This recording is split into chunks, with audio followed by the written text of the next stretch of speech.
Local coverage needs local support to thrive. It cannot make it on advertising alone. So become a member at patreon.com/dailydetroit. That's patreon.com/dailydetroit.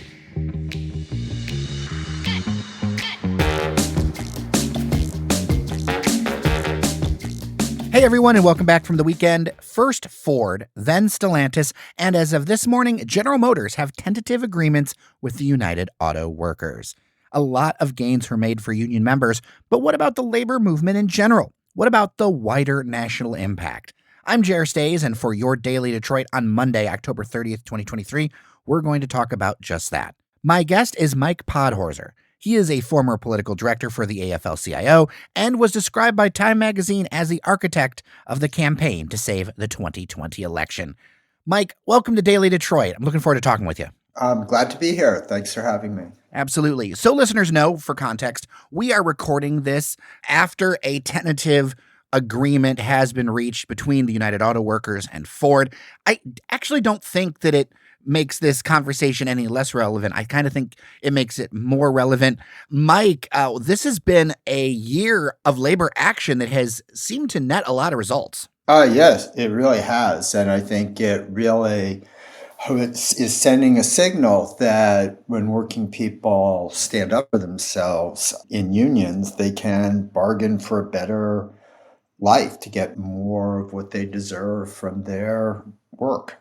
You know, a few years ago, it seemed like there was a pretty strong, I don't know if it's anti-union, but ambivalent feeling about unions out there. What do you think has changed? Because there's part of me that looks at, even locally, the results and things that happened with General Motors in 2019, some other labor actions, and then now in 2023, it feels like there's been a seismic shift in the conversation and how people feel about that. What are some of the roots of that? There certainly the support for unions has gone up in the last few years, but it was never that low in the period you're talking about. I think what's happened is really coming out of the pandemic and the more years of wage stagnation while the richest people are getting richer, just finally reached a breaking point for a lot of working people. And they're standing up. And I think a lot of the rest of the people who are out there are really cheering them on because it's more than, the fight of the auto workers or the writers. It's really the fight of all working people right now to claim the just rewards for their efforts every day. Do you think that there are some differences generationally with this? Because, you'll see online, people will say, oh, young people, whatever. And people have been saying that, obviously, for decades, right? That's one of the oldest things in the book. But do you think that there's a generational difference? Do you think that there's some other things at play here? As I said, I think there's something of that to that. A new generation is coming into the workforce, and that has some impact. But if we look at the different industries where there have been strikes or threats of strikes, which go from the writers to the UPS to the auto workers, I think it's really across the board. So what do you think are some of the long-term implications for this UAW strike and what seems like a pretty successful run by Shawn Fain here to get a deal that they seem to be happy with, or at least leadership for sure seems to be happy with? Yeah, I think hopefully the beginning of a new era where working people are ready to get up and challenge the corporations that have been holding down their wages for decades. And I think Shawn Fain's coming to leadership in the UAW is a signal from the bottom up in that union that the workers on the line want more aggressive posture with the auto companies. To me, what might be interesting is if some of these gains start to help them unionize other plants with other automakers, because the union doesn't have the majority of auto workers. I think it's somewhere near there, but it's right around there, around the number of auto workers in the industry that are unionized. But if they were to make some headway in some of these foreign-owned plants or foreign brand plants, that could have a huge sea change for the country. Absolutely. And I think this is a moment where that's going to be crucial. One of the big issues in this strike is electric vehicles, and unfortunately, the investment dollars are being claimed by a lot of right to work states, and I think that's really going to be the battleground over the next few years, is whether not just auto but others can make gains in that region. Do you think that some states may do what Michigan did and kind of flip that right to work back?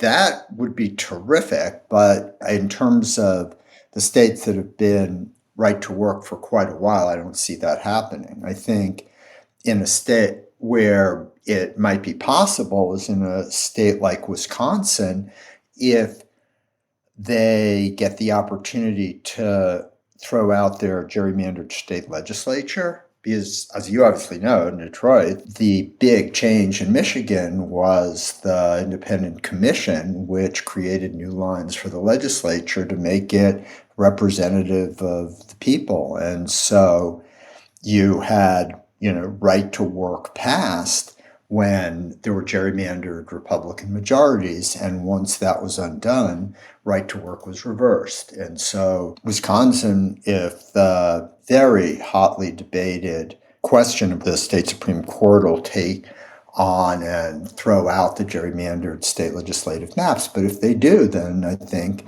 there's a good chance we might see that repealed too. I was very pleased to see the changes in Michigan because we were kind of, at the forefront in some ways of making these gerrymandering changes to stop this, because the voice of democracy, I think, is so important with this. Absolutely. And I had to laugh because Congressman and TikTok star Jeff Jackson down in North Carolina, he got gerrymandered out of his district. He turned around, and I literally watched a TikTok with tons of views yesterday about gerrymandering and how he's going to run to try to eliminate that in North Carolina. It's rare that 3-syllable or more words become like a big deal in the conversation, but I feel like there's a momentum around gerrymandering where people of reasonable thought go, whether I'm a Democrat or a Republican, my district should actually be represented with what it actually is. Absolutely. I think that it's been the case for the beginning of the country that when a party has control over the redistricting process, they do their utmost to make those new lines favorable to themselves. But what happened in the last 20 years is the United States Supreme Court took a hands-off approach to it. And so in some states like Michigan and Wisconsin, North Carolina, most of the southern states, the legislatures went wild, making the disproportionate representation just so egregious. And then I think that what really put it in people's minds is that it didn't just give them big partisan majorities, they used it to pass very unpopular laws. So people could see that it really mattered in their daily lives that the legislature was gerrymandered. Yeah. We've been talking about other states. What are some strategies that unions like the UAW or others could use in some of these states? Because there is this history of not being able to get enough voters in a plant to be able to unionize. Obviously, there's also been a lot of resistance by most companies in those states to unionization. So what are some of the strategies that could be used to have more success this time around? Well, one thing we're going to have to take a very close look at is that the Biden administration really is the first one since maybe as far back as Johnson in the 60s, where the government is playing the role it was supposed to when the Wagner Act of creating what we think of as unions now was created, which is to make sure that both sides are not engaged in unfair labor practices. And since really the 1980 and Reagan firing the PATCO workers, business has known that they can really violate the law with impunity, and that's had a huge effect. So one of the big questions going forward in some of these places is if the government really is going to stand there on the side of working people as they are right now, that could change the equation even without the strategy changing.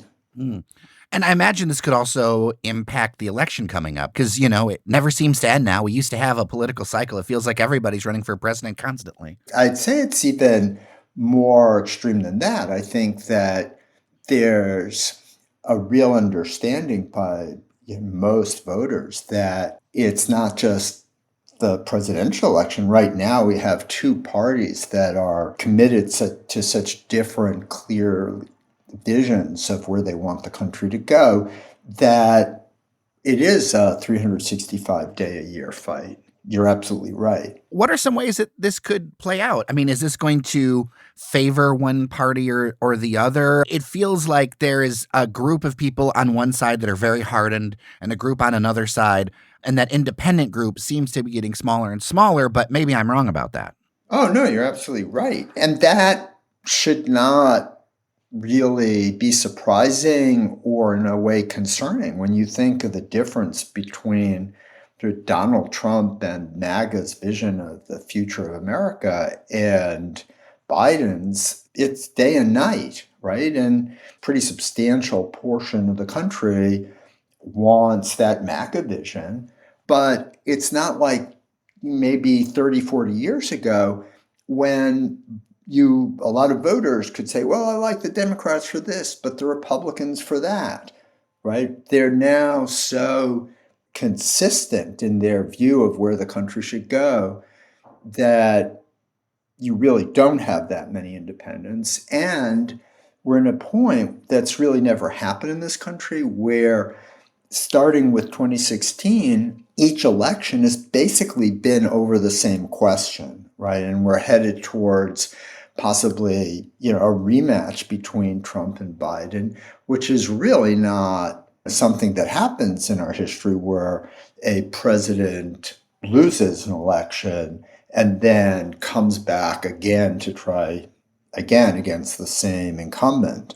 So that really, at this point, why would you think people who've been voting for either Trump or Biden and Democrats in 16, 18, 20, and 22 are going to change their minds in 24? Well, one thing I do notice too is some people will say, well, I can't stand either party, or I'll even hear, well, there's not really much difference between the two. It's like you may not agree with everything on one side or the other, but I think there's a very clear difference between the two as far as policies and a vision forward for the country. It's stark to me, especially when you look at policy, which I'll be very honest and cards on table. I feel like one side has far fewer policies and like actual vision than the other. And I think there are some voters, though, they're like, I wish that this noise would stop, but I don't feel like, especially as long as we're repeating the same candidate, I don't feel like this is going to stop. And I think that, Trumpism is the Republican Party at this point. Oh, absolutely. But I think that you're absolutely right that probably a majority or close to it of Americans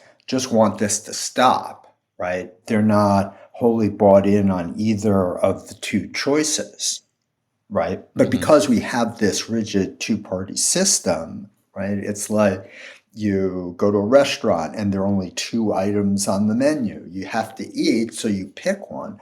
But it's most people right now know which thing they're going to keep ordering, even if they're not happy with what they're ordering. With these tight margins, I can't help but think about union members, and I know some of them personally that are Trump supporters, but they're also union members. And they're kind of at an interesting spot right now because it's pretty clear that union leadership is not interested in Donald Trump's support whatsoever. I thought maybe Sean Fain might walk a less strongly political or overtly political line because of some of that voice, but obviously not. Like the second I saw Bernie Sanders up at the rally in Detroit, I was like, oh, that's where this is going. And I wonder if that's going to end up having an effect, because one of my mentors told me that people generally vote with their pocketbooks, and it looks like the union won a pretty big victory for a lot of people's pocketbooks. Absolutely. And I think that, as you know, the people don't join unions because they're Democrats or liberals.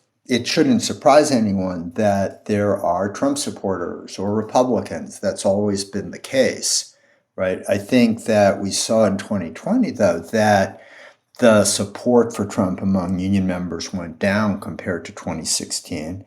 And there's no reason to think that won't continue. One thing I thought was interesting, too, in the last few years is the extension of unions beyond the manufacturing sector. I think that could have a pretty big impact as well. Absolutely. And I think that's part of what we have to, what I was saying before about whether the government's going to crack down on corporations that just don't follow the law, because that's really what's been standing in the way with a lot of industries getting organized over the last decade, the new ones, things like Starbucks or Amazon.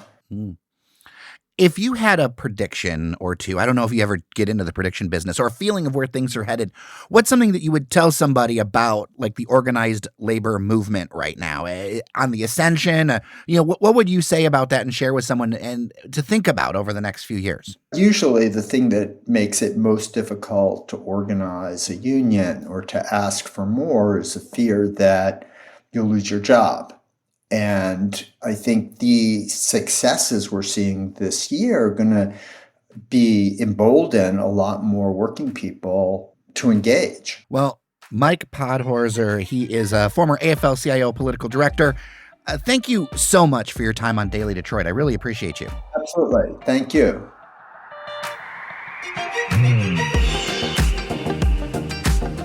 And that is it for today. If you've got feedback, 313-789-3211. That is 313-789-3211 or dailydetroit@gmail.com. Tomorrow, Fletcher Sharp joins me because, well, Monday Night Football is tonight. We're going to be talking about that. We're going to be talking about a bunch of other interesting stories with him on Tuesday. Wednesday will be Norris Howard. And, of course, Friday, Devin O'Reilly. With that, I am Jer Stays. Thank you so much for listening. Remember that you are somebody, and we'll see you around Detroit.